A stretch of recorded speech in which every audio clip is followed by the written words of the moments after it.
자, 첫 번째 질문. 평소엔 얌전하고 착한 아이들이 유독 밥 먹을 때만 죽일 듯이 싸울 때가 있어요. 근데 그런 이유가 뭘까요? 라고 해주셨어요.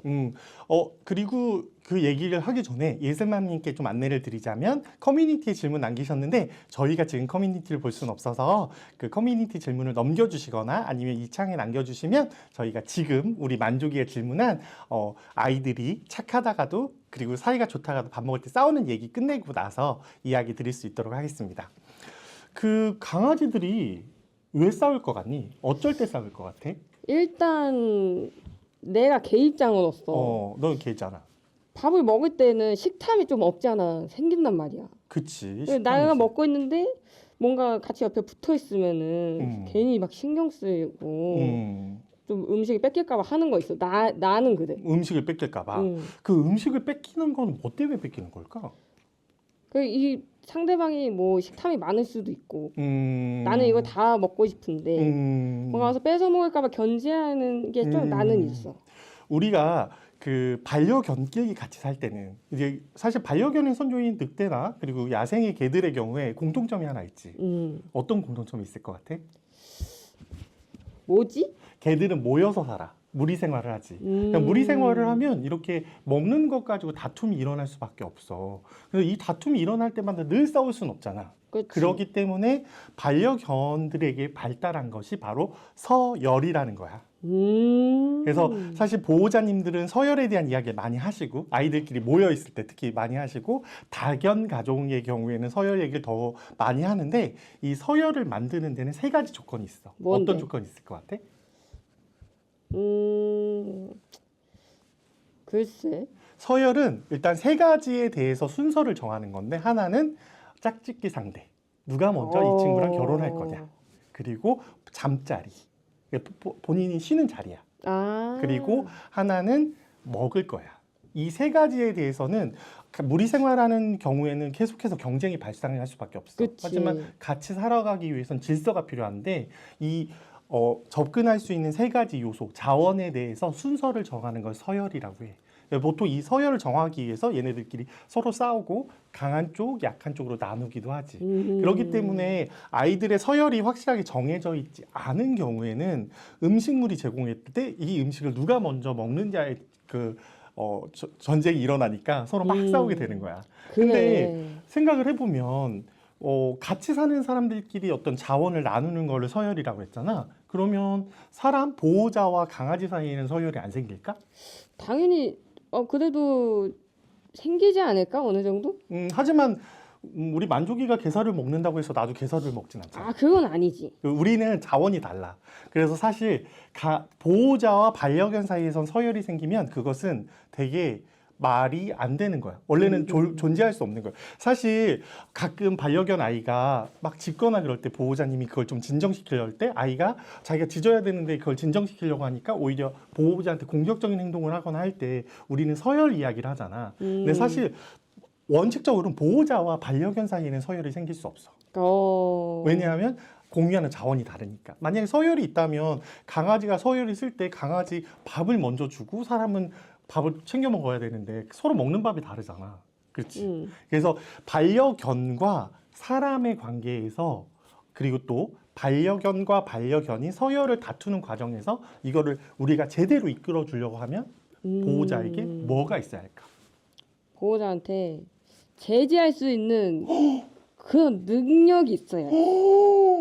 우리 만족이 너무 똑똑한데? 그거를 이제 한마디로 줄이면 리더십이야. 보호자가 리더십이 있어야 돼. 보호자가 리더십이 있어서 내가 정해진 순서대로 너희가 밥을 먹는 거야.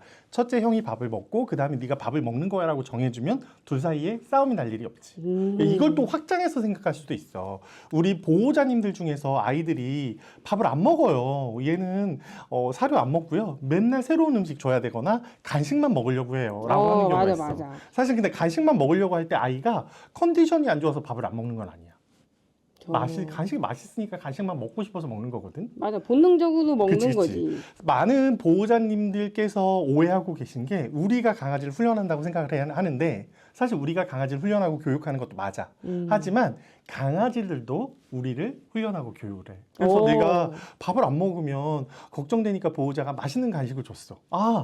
밥을 안 먹으면 간식을 먹을 수 있구나라는 걸 배우게 되잖아. 그러면서 저절로 우리를 교육을 시키는 거야. 이럴 때도 리더십이 필요해. 그래서 간식은 내가 줄 때만 먹는 거야.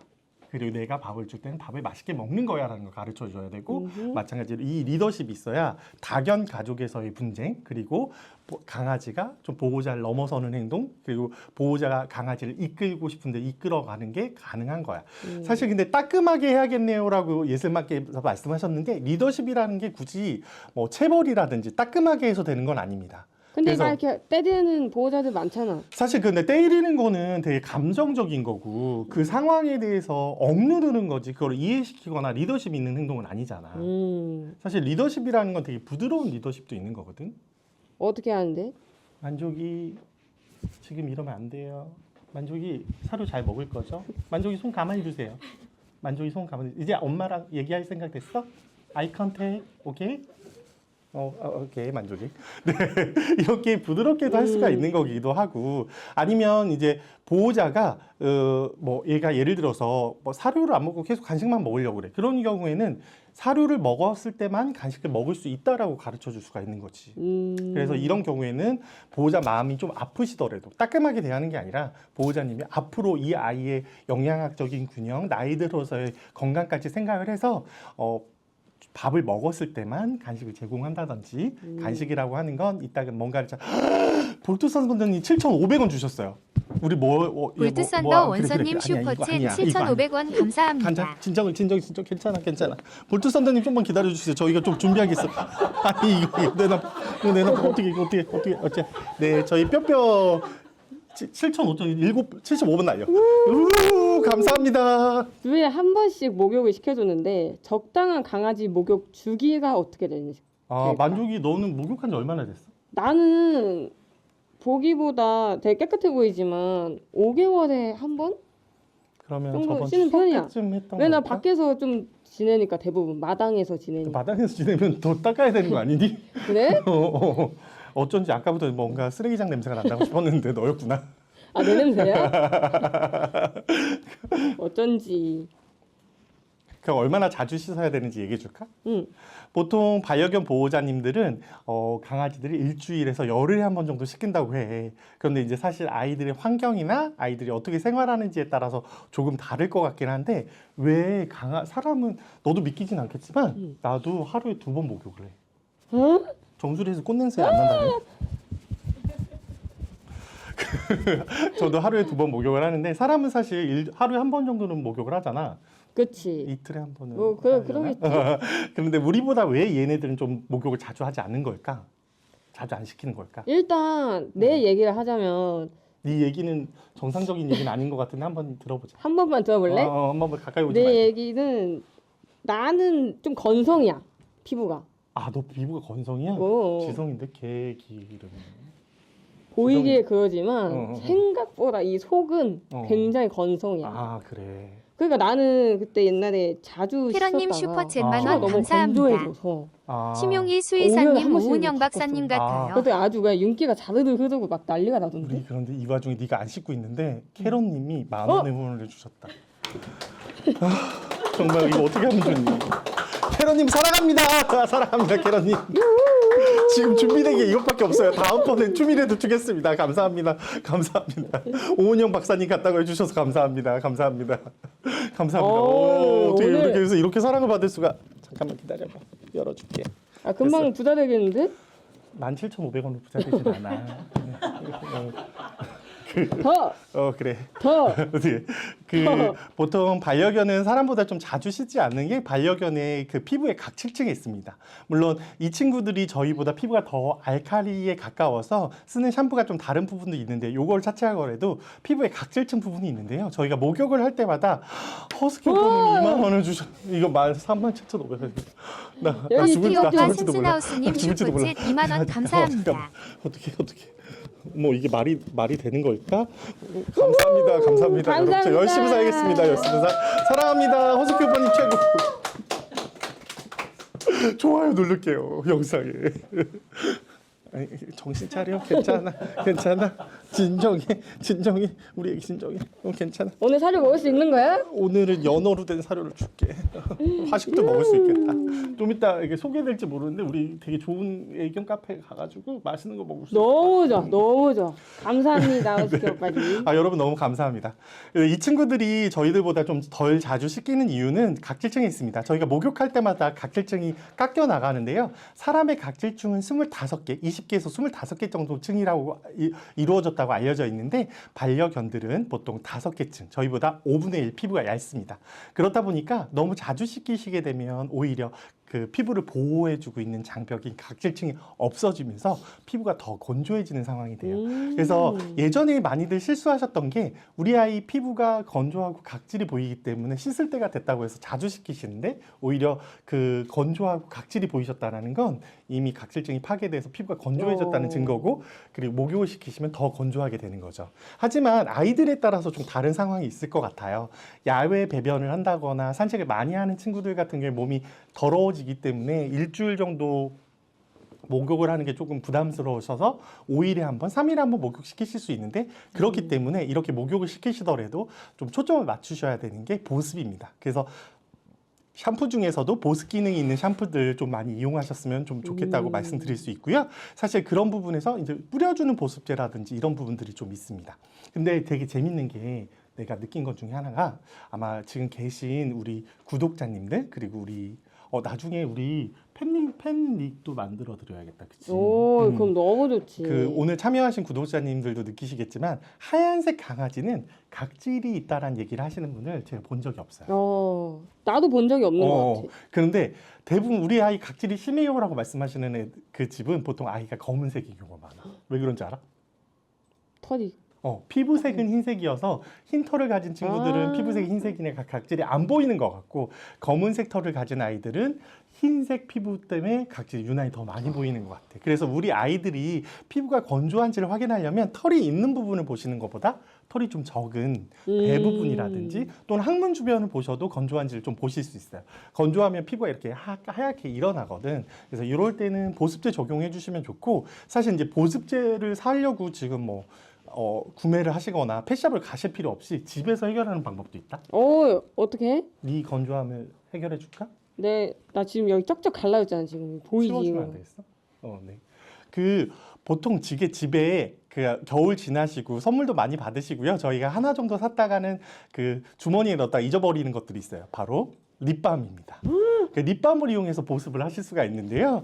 배에도 직접 발라주실 수가 있고요. 사실 배만큼이나 많이 건조되는 곳이 있어요. 또 어디 있냐면 항문 주변이나 발가락 사이가 건조해져요. 맞아, 항문 주변 피부가 이런데. 얇죠. 그리고 사실 산책을 다니면 이제 신발을 신지 않는 친구 같은 경우에는 차가운 바닥을 저기 하기 때문에 우리가 찬물로 계속해서 설거지하는 사람들처럼 거기가 갈라지지. 이런 경우에는 립밤 같은 걸 발라주면 보습 제거도 돼. 근데 립밤을 바르는 이유가 또 하나가 있어. 보습에도 있지만 또 어떤 이유가 있을까? 보습 말고도? 립밤의 뭐가 있을까? 특징. 립밤은 먹어도 돼요. 보통 우리 아이들은 발라주면 항문 주변도 핥고 배 주변도 핥고 발도 핥잖아요. 발사탕처럼. 그런데 립밤은 뭐 대부분 먹어도 되는 성분이고요. 만약 이 립밤이 사람 거기 때문에 클라이막스는 그러면은 냄새가 좀 나지 않을까요? 항문에 바르고 입술에도 바르하니까 보통 따로 쓰세요. 피부에 양보와 똥꼬에 양보해 주시는 게 참 좋을 것 같다라고 생각합니다. 사실 입술이랑 똥꼬랑 비슷하게 생기긴 했지만 쓰는 용도가 다르잖아요. 하나는 들어가고 하나는 나오는 용도니까. 헛구역질 나오긴 하겠다. 헛구역질 나오겠다. 세상에. 그렇지. 나는 좀 시도해보고 싶진 않은데. 그래서 이렇게 립밤을 쓰기가 좀 부담스러우신 경우에는 반려동물 전용 제품으로 풋밤들이 나와 있습니다. 풋밤을 사용하시면 되고요. 그런 것들 활용하시면 아이들 관리해 주시는데 좀 좋고 특히나 이 환절기 시기에 사람들 손이 트는 것처럼 아이들의 피부도 건조해집니다. 특히 한국은 온돌 문화이기 때문에 아이들이 배를 깔고 바닥에 누워요. 그러다 보니까 따뜻한 면에 그 얇은 피부가 바로 노출돼서 건조해지는 경우가 많아서 그럴 때 보습제 쓰시면 되고요. 배 쪽은 사실 립밤 바르기 어렵잖아요. 그때 또 쓸 수 있는 게 있어요. 뭘까? 털이 그래도 나 있으니까. 나 있긴 한데 털이 좀 숱이 없어. 힌트를 그치? 뭐 오일 막 이런 거. 오일을 쓰면 약간 떡이 질 수가 있고요. 되게 수용 성분이 많은 미스트를 뿌려주시면 돼요. 사람 거 쓰시면 되고요. 반려동물 전용 제품도 역시 나와 있습니다. 한데 여기서 수용성 성분이 많은 경우에는 자주자주 날아가요. 그래서 이런 경우에는 사람 얼굴에 뿌릴 때도 항시 뿌리거든요. 마찬가지로 배 쪽도 자주자주 뿌려주셔야 건조함이 해결이 됩니다. 바세린도 좋냐고 물어보는데. 바셀린도 좋아요. 바셀린도 상당히 좋습니다. 요즘 사람 피부 미용에서도 바셀린 많이 쓰고요. 우리 허스키 오빠님께서는 역시 아이들 관리 너무 잘하시는 분이라 썰매결도도 그런 크림 발에 바르는데 립밤은 꿀팁이라고 말씀해 주셨습니다. 우리 허스키 오빠님께서 저희를 또 인정해 주셨어요. 아무래도 만족이가 있어서 우리 오빠님께서 도움을 주신 것 같고요. 키로로님 말씀하신 것처럼 바셀린 제품 쓰셔도 좋습니다. 자, 다음 질문 넘어가야 될까? 다음 질문 두구두구두구두구. 아직 애기인 강아지가 자다가 움찔움찔 하는데 이거 걱정 안 해도 될까요? 사실 움찔움찔 하는 건 좀 걱정이 될 수도 있어. 왜냐면 약간 경련처럼 보이기도 하고 이게 사실 몸에서 움직이는 건 아니잖아. 그래서 그치. 어떤 식으로 움직이냐에 따른데 잘 때만 그런다고 하면 혹시 잘 때 일어나는 게 뭐가 있을까? 잘 때 나는 사실 뭐 막 달리는 꿈도 많이 꾸고. 맞아. 어. 이게 사실 아이가 꿈틀거리는 것 중에 대부분은 또 안 그런 경우도 있을 수 있긴 하지만 대부분의 경우는 꿈을 꾸는 겁니다. 우리 강아지도 꿈을 잘 꾸고요. 뛰는 꿈을 꾸는 친구들도 있고요. 사실 그치. 짖는 꿈을 꾸는 친구들도 있어요. 그래서 꿈을 꾸는 거라 봐주실 수 있고요. 근데 이 몸에서 조절 못하는 꿈틀꿈틀 거리는 것들 그런 것이 어떤 신체 일부분 뭐 허벅지에서만 보인다거나 아니면 이게 너무 자주 보이고 깨어있을 때도 보이고 이따금씩 보인다고 하면 이거는 뭐 경련 질환이나 뭐 간질 같은 걸 수도 있기 때문에 좀 추가적으로 좀 보셔야 될 수도 있어요. 특히 경련성 중에 어린 강아지 같은 경우에는 간선 뇌증이라고 해가지고 그 간의 크기가 작아서 그리고 간으로 가는 혈관의 분포의 문제 때문에 생기는 부분들도 있기 때문에 그런 부분도 존재해요. 다만 잘 때 이렇게 뭔가 잠꼬대 하는 거 말고 저 짖는 거 말고 우리 강아지들 어떤 걸 할까? 짖는 거 말고 막 아우아우아우 이러지 않나? 이거 하울링 하는 거잖아. 내 주특기가 하울링이라서 아하. 그 외에는 사실- 잘 모르겠네. 사실 저는 이빨을 갈아요. 근데 강아지들은 다행히 이빨을 갈진 않아요. 우리랑 치아 구조가 달라서 그건 나중에 이야기를 드릴 거고요. 코를 많이 걸어. 나도 코는 많이 보였어. 근데 어떤 아이들이 유난히 또 코를 많이 걸까? 나는 보면은 신체적으로 코가 어. 어느 정도는 좀 튀어나와 있단 말이야. 어. 내가 알기로는 어. 코가 어. 짧을수록 코를 많이 건다. 맞아요. 그래서 보통 이제 코를 고는 잘했어. 사실 아까 얘기해줬어요. 단두종 아이들이 코를 많이 골고 시추나 퍼그 같은 아이들이 코를 곤다는 얘기를 많이 해. 사실 이 친구들 코가 좀 짧아서 그렇기도 하고 한데 사실 이제 요런 것과 관련돼 있어서 우리 바글바글 스튜디오님께서 3,000원을 주셨어요. 바글바글 스튜디오님 슈퍼챗 3,000원 잠깐만 감사합니다. 기다리세요, 여러분. 저희가 빰빰, 저희 지금 준비된 건 하트밖에 없습니다, 여러분. 빰빰. 사랑합니다. 바글바글 스튜디오님 사랑합니다. 감사합니다. 감사합니다. 열심히 살겠습니다. 잘했죠. 야, 라이브 좋다. 잘했다.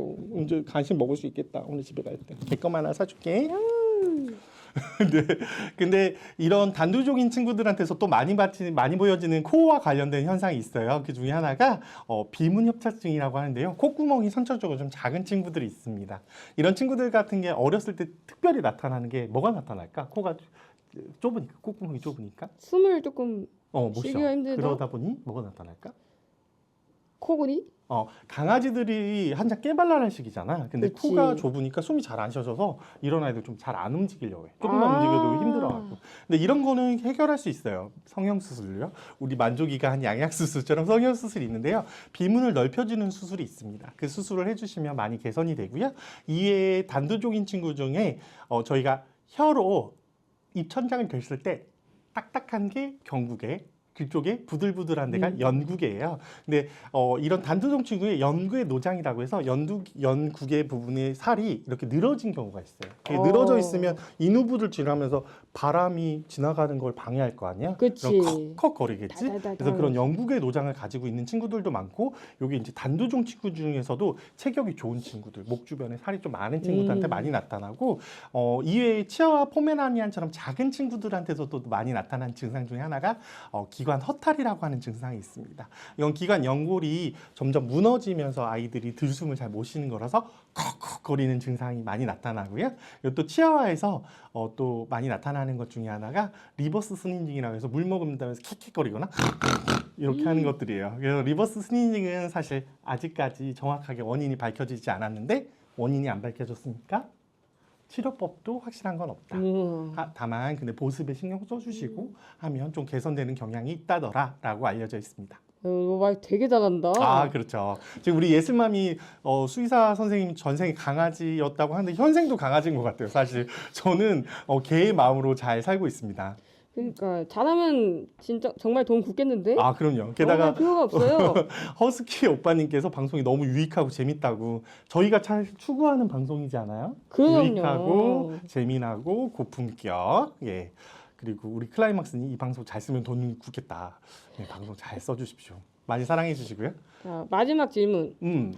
강아지 해산물 섭취 괜찮을까? 이건 좀 많은 구독자분들이 좀 궁금해하는 것 같긴 해. 뭐 혹시 지금 막 이거 퇴근하고 나서 간식 먹는 게 아니라 해산물 조개찜에 소주 한잔 할 생각, 몽소주 한잔 할 생각은 정말 강아지가 맞니? 순간적으로 의식이 흐름대로 물어봤어. 이따 먹어도 괜찮겠니? 일단 너무 가까이 올 거 아니야? 너 왜 이래 오늘? 너무 불안한 거 아니야? 일단 반려견 사료나 간식이나 또는 보조제에도 사실 해산물 성분들은 상당히 많이 있어. 아마 대표적으로 우리 소다리, 우리 만조기가 먹고 있을 텐데 그것 중에 어떤 게 있을까? 영양제 중에 많이들 먹이실 거예요. 영양제? 영양제 중에 뭐가 있지? 참고로 관절 영양제, 소다리니까. 관절 영양제? 뭐지? 글루코사민이 있어. 글루코사민이랑 콘드로이친이 있는데 이 글루코사민이랑 콘드로이친이 녹색잎 홍합에 많이 있다고 알려져 있어. 유래는 뉴질랜드에 녹색잎 홍합이 자생을 하는데 뉴질랜드 원주민들은 관절염이 없었대. 그래서 왜 그런가 봤더니 녹색잎 홍합을 먹었대. 그래서 이 녹색잎 홍합에 글루코사민이랑 콘드로이친이 풍부해서 이게 좋은 영양이 되는 건 알려져 있고 지금 반려견들의 관절 제품에도 이 제품이 많이 들어가 있어. 그리고 외적으로도 뭐 그 외에도 뭐 요즘 유행하는 성분이지 후코이단이라고 해서 미역기에서 나오는 성분이 있어. 그래서 사실 해산물뿐 아니라 해조류도 상당히 많이 먹는데 이제 이런 성분들을 많이 먹을 수 있으니까 어떤 걸 먹어야 되고 어떤 걸 먹지 말아야 된다보다 해산물을 먹을 때는 사실 어떻게 조리됐고 어떤 시기에 먹는지가 중요해. 사실 굴도 먹어 만종아? 굴보쌈? 아니 먹어본 적은 없어. 네 입에서 굴 냄새 나는 것 같은데. 그래? 5개월 동안 안 씻어서 그런가? 사실 굴도 사람들이 못 먹는 시기가 있잖아. 그치. 뭐 수온이 올라서 굴의 독성이 올라갈 때 사실 못 먹기도 하고 그리고 사실 굴도 청정해역에서 나오는 건 먹을 수 있는데 청정해역이 아니라 노로바이러스 오염됐을 수 있는 데는 조리용 굴이라고 따로 표시되어 있잖아. 그런 굴은 생굴로 먹었을 때 사람이 노로바이러스 좀 계속 설사하거든. 그거 다 하더라. 그래서 사실 해산물을 먹을 때는 조리 유분 그리고 식중독에 대한 부분이 되게 중요할 것 같다고 생각이 돼. 사실 해산물은 우리 반려견들한테 좋은 영향이 되는 성분들이 상당히 많아. 특히 뭐가 있을까? 힌트. 3개. 3개? 3개나 돼? 이게 3이랑 관련돼 있어. 뭐지? 바로 오메가3야. 그래서 우리가 오메가3를 아이들의 염증 조절하는 데도 도움이 되고 그래서 사실 피부병 있는 친구들에도 되고 혈관 건강에도 도움이 되고 대표적인 항산화 제품이라서 노령견들한테도 많이 주는 성분이 오메가3인데 사실 이제 오메가3가 해산물에만 있는 건 아니야. 들깨 수제비. 그쵸. 그런 들깨 같은 식물성 식품에도 오메가3가 풍부한데 문제는 식물성 원료에 들어가 있는 오메가3는 반려견이 몸으로 쓰는 거는 전환하지 못해. 그래서 볼트 그 썬더 해산물에 원서님 있는 슈퍼챗 오메가3를 3,000원 먹을 수 있고 감사합니다. 특히 연어에 있는 오메가3가 유명하지.